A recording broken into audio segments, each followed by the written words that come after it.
अब हम मंदिरों के धन को लेकर सुप्रीम कोर्ट के नए फैसलों का विश्लेषण करेंगे। मित्रों, क्या आपको पता है कि मंदिर में जो आप चढ़ावा चढ़ाते हैं, मंदिरों में जो आप दान करते हैं, उस पैसा सोना चांदी का क्या होता है? जिन मंदिरों पर सरकार का नियंत्रण है, उसका धन सरकार कहां खर्च करती है?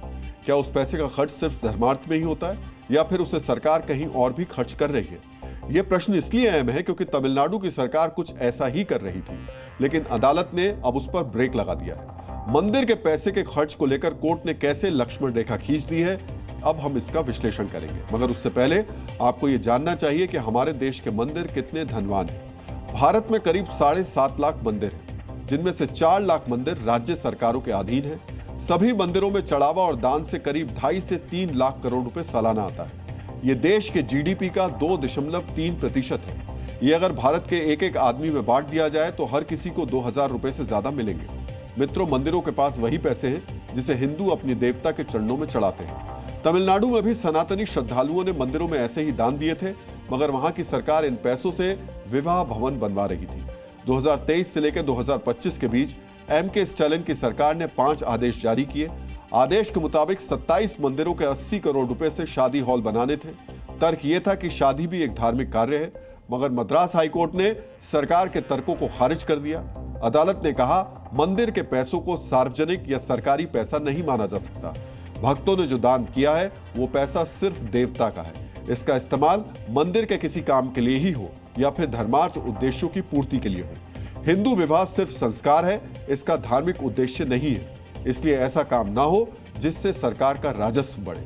अदालत ने बहुत ही स्पष्ट शब्दों में कहा कि सरकार की भूमिका केवल इतनी है कि वो मंदिरों के पैसों और संपत्तियों के दुरुपयोग को रोके, ना कि उन्हें किसी नए काम में लगा दे। मगर स्टालिन की सरकार मंदिर के पैसों का इस्तेमाल कहीं ऐसे काम के लिए कर रही थी जिससे सरकार को फायदा हो। मित्रों, तमिलनाडु की ये वही सरकार है जिसके मंत्री ने सनातन की तुलना डेंगू, मलेरिया, कोरोना से की थी, जिसके सांसद ने सनातन को HIV के बराबर कहा था।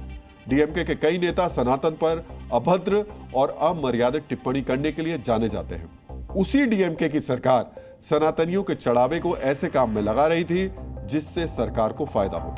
मित्रों, तमिलनाडु में मंदिरों को नियंत्रित करने के लिए वहां की सरकार ने पर्यटन, संस्कृति और धार्मिक न्यास मंत्रालय के अंतर्गत एक विभाग बनाया हुआ है, जिसका नाम हिंदू धार्मिक और धर्मार्थ न्यास विभाग है। इसी विभाग ने मंदिर के पैसों से विवाह भवन बनाने के उस सरकारी प्रस्ताव को पारित किया था जिसे कोर्ट ने अब खारिज कर दिया है।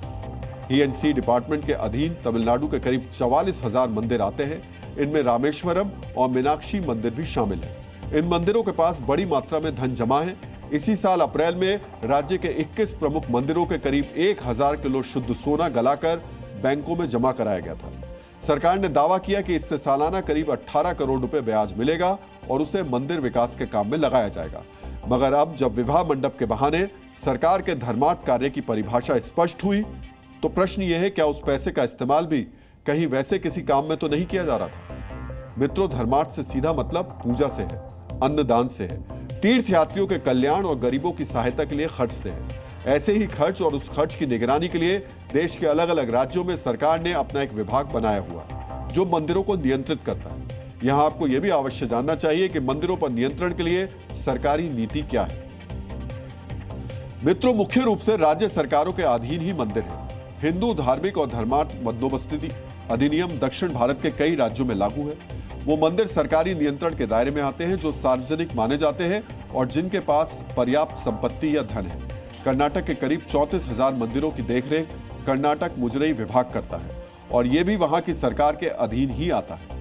आंध्र प्रदेश के तिरुमाला तिरुपति बालाजी मंदिर की देखरेख तिरुमाला तिरुपति देवस्थानम करता है, जो वहां की सरकार के HRC विभाग के अधीन है। इस मंदिर के पास 5100 करोड़ से ज्यादा की संपत्ति है।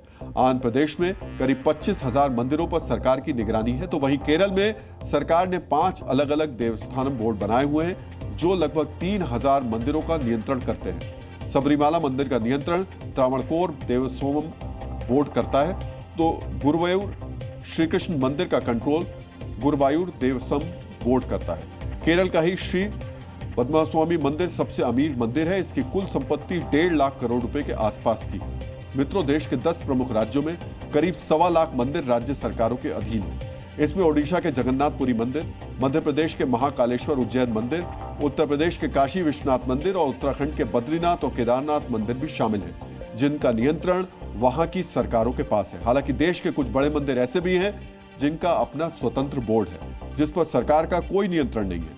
इनमें सिद्धि विनायक मंदिर है, शिरडी का साईं बाबा मंदिर है, वैष्णो देवी मंदिर है, अक्षरधाम मंदिर है, जो अपने हिसाब से मंदिर का मैनेजमेंट रखते हैं। मंदिरों के प्रबंधन में सरकारी नियंत्रण को लेकर कई बार अदालत ने टिप्पणी की है। 2014 में तमिलनाडु के ही चिदम्बरम नटराज मंदिर को लेकर सर्वोच्च अदालत ने एक बड़ी टिप्पणी की थी। तब सुप्रीम कोर्ट ने कहा था कि मंदिर का प्रशासन पुजारियों और समुदाय के पास होना चाहिए, न कि सरकार के पास। अगर मंदिर में कुप्रबंधन का स्पष्ट सबूत मिले तभी सरकार को हस्तक्षेप करना चाहिए।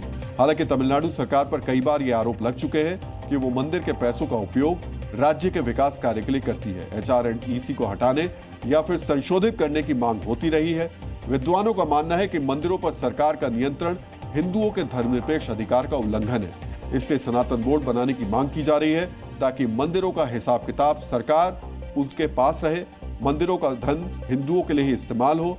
अब हम आपको सुनाते हैं सनातन बोर्ड की मांग उठाने वाले देवकी नंदन ठाकुर ने मद्रास कोर्ट के फैसले पर क्या कहा। मद्रास हाईकोर्ट ने इस बात को कहा कि मंदिर का पैसा धन देवता का होता है, उसका प्रयोग मंदिर के रख रखाव में करना चाहिए और धर्म के कार्यों में होना चाहिए। सनातन बोर्ड बनना चाहिए, गौशालाएं बननी चाहिए, गुरुकुलम बनने चाहिए उसी धन से। जितने भी धार्मिक स्थल हैं वहां पर उस पैसे का सदुपयोग हो, सरकार अपने कार्यों में न लगाए उसे।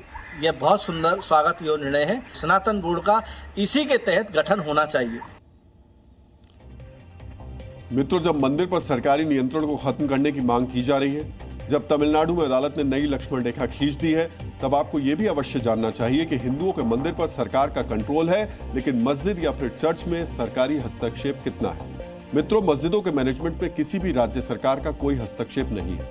वक्फ बोर्ड ही मस्जिदों का प्रबंधन देखता है। हालांकि अगर कुछ मस्जिद भारतीय पुरातत्व सर्वेक्षण द्वारा संरक्षित है तो फिर सरकार उसके संरक्षण में दखल दे सकती है, लेकिन धार्मिक कार्यों में बिल्कुल भी दखल नहीं है। लेकिन मंदिर में पुजारी प्रसाद से लेकर त्योहारों तक में सरकारी दखल है। चर्चों का प्रबंधन आमतौर पर ईसाई धार्मिक संगठनों, ट्रस्टों या डायोसीज द्वारा किया जाता है। भारत में चर्च स्वतंत्र रूप से अपने धार्मिक और प्रशासनिक मामलों को संभालते हैं। जी न्यूज़।